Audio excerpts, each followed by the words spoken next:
This video demonstrates the new graphic user interface for the BPP Bayesian Phylogenetics and Phylogeography program. The interface is written in JavaScript, Node.js, and HTML5, and so it's portable and will run on Windows, Macs, and Linux. I'll be demonstrating the program running on the Mac today. So the first thing we need to do is to read in some sequence data. So if we go to the sequence data window here, we click on Choose File, and I have some bare sequences that we'll be looking at. So the file format that the version currently uses is Nexus. So we'll choose Nexus file, imported. So you can see there's a file viewer window here. You can look at the sequence. Eventually I'll probably put a consensus sequence on top as well. So we'll import a few more here.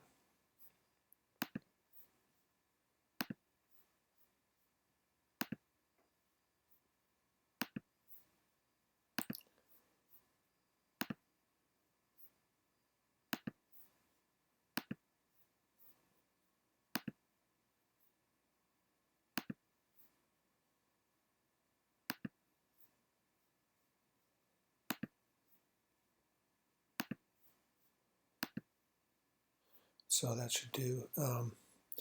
So basically you can look at the different sequences just by tabbing through this accordion type data structure. If you want to include an alignment in the BPP sequence file, you select this box. So I'll go through and select the alignments here.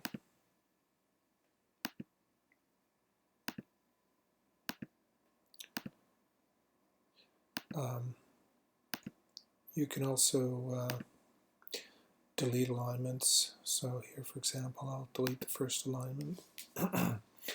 So we've got 5 alignments now. So the next thing is to create the map file that will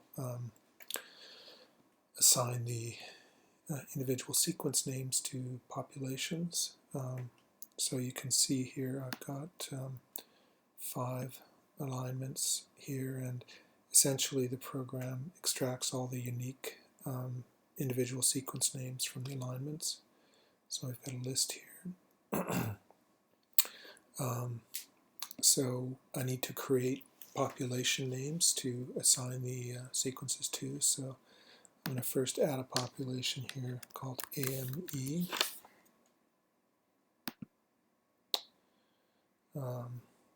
I'll also add one called HMAL.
Okay, so once the species names are entered, then we can start assigning sequences. So first you highlight the species that you want to assign sequences to. So I'll start with AME. And assign these first 2 sequences. Actually the first 4. Then I'll switch to HMAL, assign the next sequences. Now if you make a mistake here, so I've assigned this one to the wrong population, I can easily change that just clicking on it again.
So you can see that the number of sequences in each population are being tabulated here.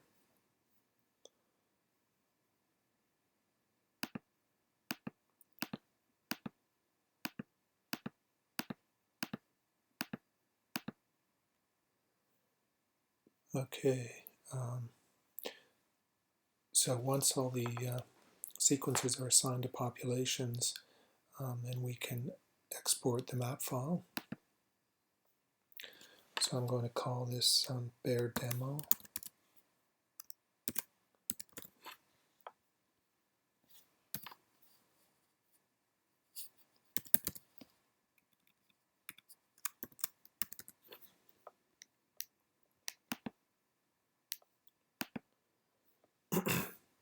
So now we're ready to export the sequence data. So we first of all specify the map file.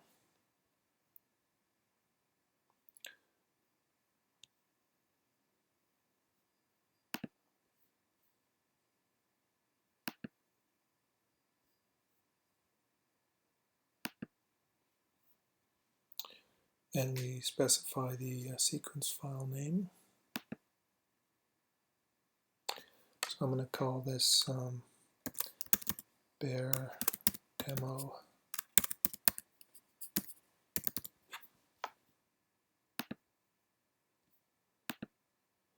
Okay, and now we're ready to configure the control file. So we go over here. I'm going to choose to do species delimitation. We have a choice of proposal methods. I'll use method 1. I'll jointly infer the species tree. And we'll specify the population map file here.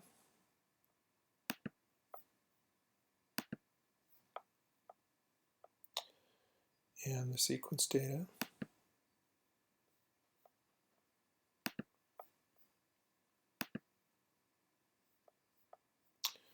And now if we look at the control file, we see that some of the fields have been populated from the data. So we have 9 species, 5 loci. So if we go back and we choose generate random tree, that'll generate a random starting tree. So this is the complete control file. I'm also going to change the sampling frequency and the number of iterations in the burn-in. So we'll do 4,000 for the burn-in and do a short run 50,000 for the replicates.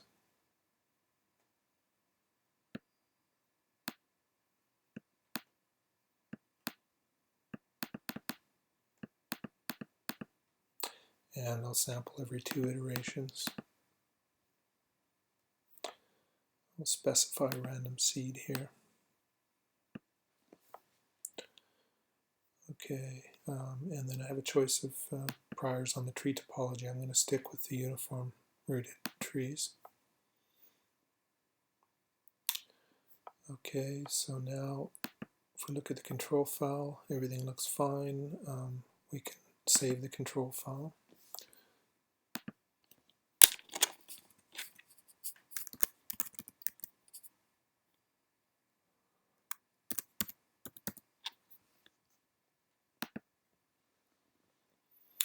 Okay, and now we're ready to run BPP.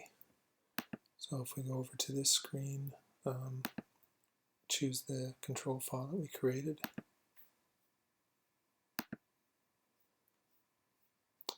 And then run BPP. So there's a button here that allows you to kill the thread if you decide to end the program before it finishes.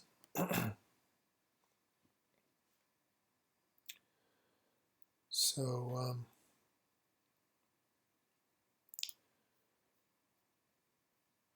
we're still in the burn-in phase here. You can see a negative number here.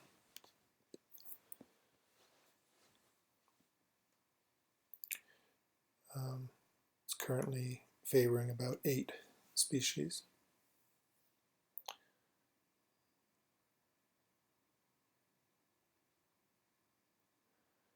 Okay, so we're through the burn-in now, and the program will be writing trees to the mcmc.txt file. So we can now go to the tree viewer and have a look at some of the trees that are being generated.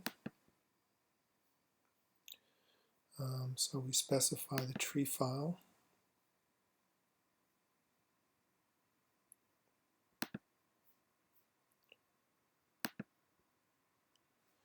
And there's the first tree.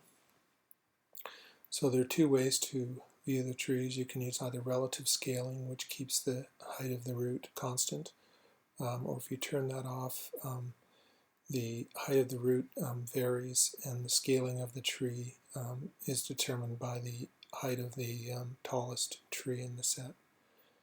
So we're going to start with relative scaling, and so you can just scroll through the tree topologies here.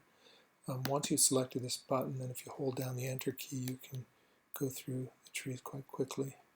So you can see the trees are changing a lot here.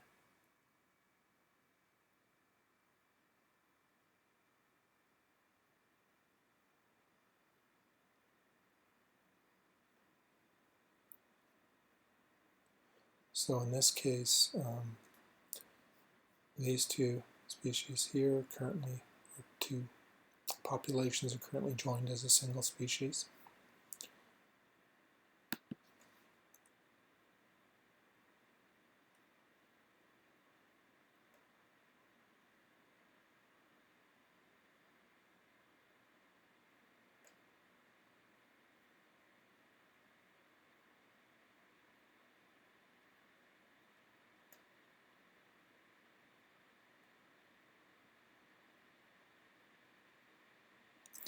So we'll try turning off the relative scaling, and you get a better sense of how the height of the root is changing.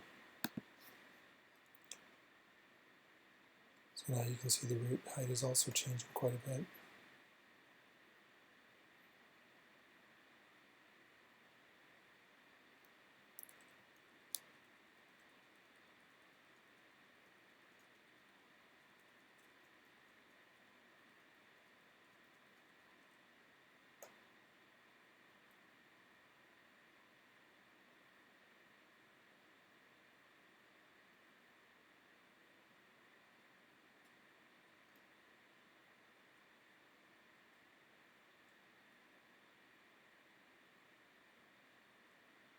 So it looks like the method is favoring 8 species. You can see how BPP is doing here. Currently about 16% complete. Probability of near 1 for 8 species.